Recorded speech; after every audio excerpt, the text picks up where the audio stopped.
I think I'm going to talk about depression. It's something that I went through once in my life, and every now and then go through a little disappointment and kind of get discouraged, but nothing major. But there was one time where I was really depressed and I didn't want to live. It was just a really bad time, a dark time in my life. And there was nothing that I could do that would bring any satisfaction, any fulfillment, any joy. And so that you know, at that time, I was not a Christian. I was prior to that, but I had left God and went back into doing the things that I thought I wanted to do. I was a musician. I played in clubs and bands and so forth. And I came to a conclusion that I had one of two choices. One was I was going to continue my career as a musician and move out to Western Canada. I was living in Canada at the time. Or I was going to give it up altogether and serve the Lord. And for me, there was no in between. There was no, I'm going to do one or the other. There was no, I'm going to do a bit of each. It was one or the other. And it was hard. It was really hard for me to choose to walk away from the music, but I'm glad that I did. I still play guitar now, every now and then. That's fine. I enjoy it. But it would have consumed my life, and it probably would have destroyed me because of the way that I was. I couldn't handle that scene. And depression came as a result of not wanting to do what I wanted to do. It also came as a result of being completely empty and unfulfilled, because I had left God 8 years prior to that. And the whole time I was playing in clubs and so forth, and I was just not happy, as time went on. At first it was great, it's like I'm free again. I can go back and play in clubs. I really like this. This is great. And meeting all these musicians and all these different people. But as time went on, it was like, this is the same old thing, You go to a club and you get set up and you start meeting people, and people start coming in, and everybody's all happy and cheerful, and they got energy and they can think right and talk right. And at the end of the night, what a mess. There's people crying, some people wanting to fight, there's people that are just stupid and obnoxious because they're so drunk. And it was just like, after a while you get like, why am I doing this? Like, what kind of satisfaction am I getting from doing this? Just so I can get paid and play music, I have to endure this kind of stuff. And most of the places were like thick smoke from people smoking, and it was not good. I was like, I don't want to do this. But so I thought, but anyway, during my dilemma, in my time of depression, I was like, if I just go out to Western Canada, everything will be great out there. And because I had visited there, and I went to a club and I saw the musicians there, and I said, this is where I need to be. And that's what my goal was. And anyway, again, I didn't do that. So the depression came because I couldn't get my way. I started feeling sorry for myself. There were other things that were involved in my depression, and that was my character. And I knew what I was supposed to be like as a person. I knew I was supposed to have some kind of integrity and just be a good person, but I wasn't. I was really, really selfish, really blind to other people's thoughts about me. I was blinded to their feelings, and I didn't care about people's feelings. I mean, I was really selfish and hurt a lot of people deeply, which today I regret and wish I could go back and change all that, but I can't. So how do you get out of that? Because sometimes it's like, people will say to you, just snap out of it, stop it, just do something.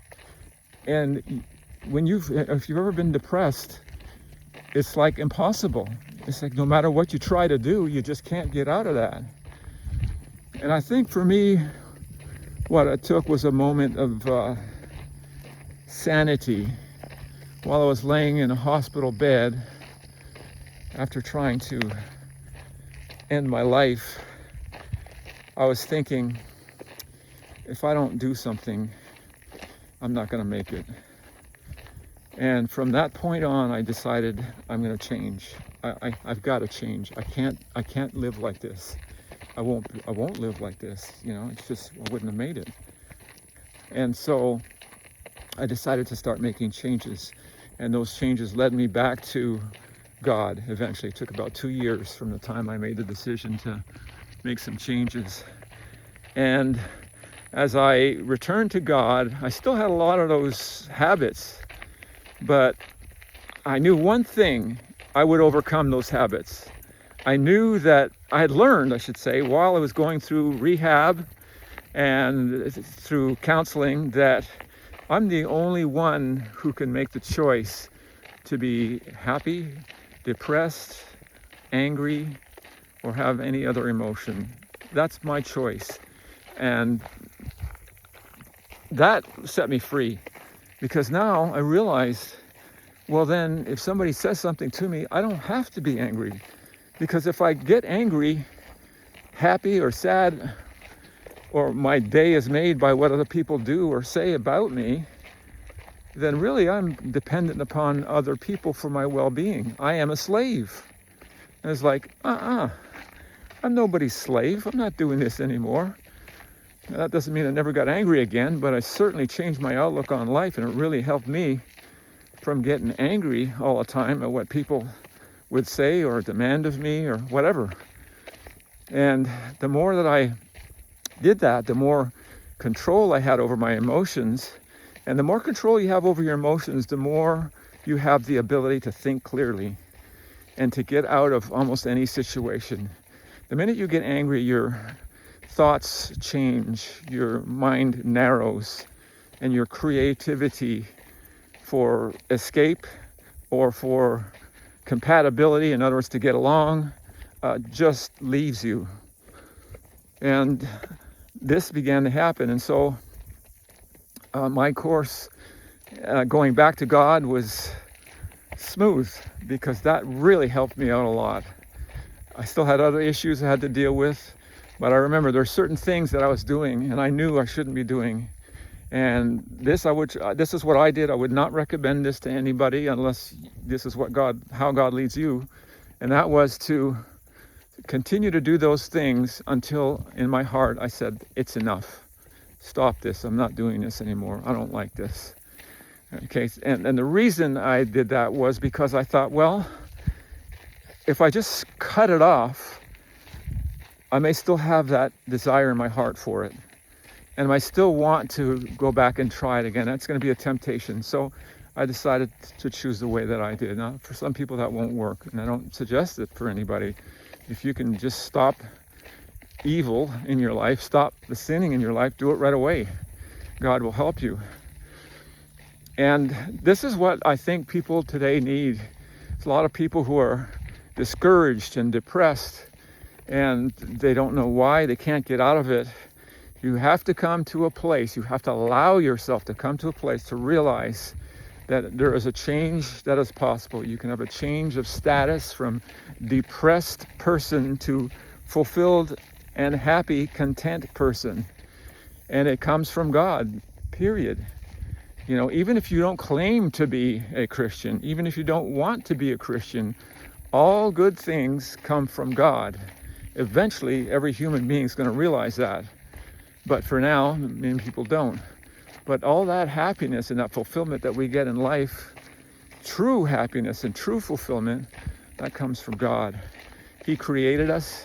He knows us. He knows how to bless us in such a way that our hearts are happy and that we're really content. There's nothing that we can do to make that happen. He can do it. We have to assent to his work in our lives. And as we continue to do that, eventually we become changed and we become like him, like Jesus. And that's a different status altogether than one who was born into this world without any knowledge of God and not wanting to know God and have a predisposition to sin. When God brings us to that place and we continue to accept his promptings in our lives, then life becomes joy, just a fulfillment. Everything that you do is like what a wonderful life, because I have God leading me. I have God as my Father. I have Jesus as my brother and my intercessor. And then when I sin, I don't have to go crying and weeping and thinking that I'm lost now because I did it again. I know that I have a merciful Heavenly Father who will accept me because of Jesus Christ, because of the work that He did on this earth, and the sacrifice that He made on the cross, His resurrection, and the work that He's doing now in heaven to save me and you.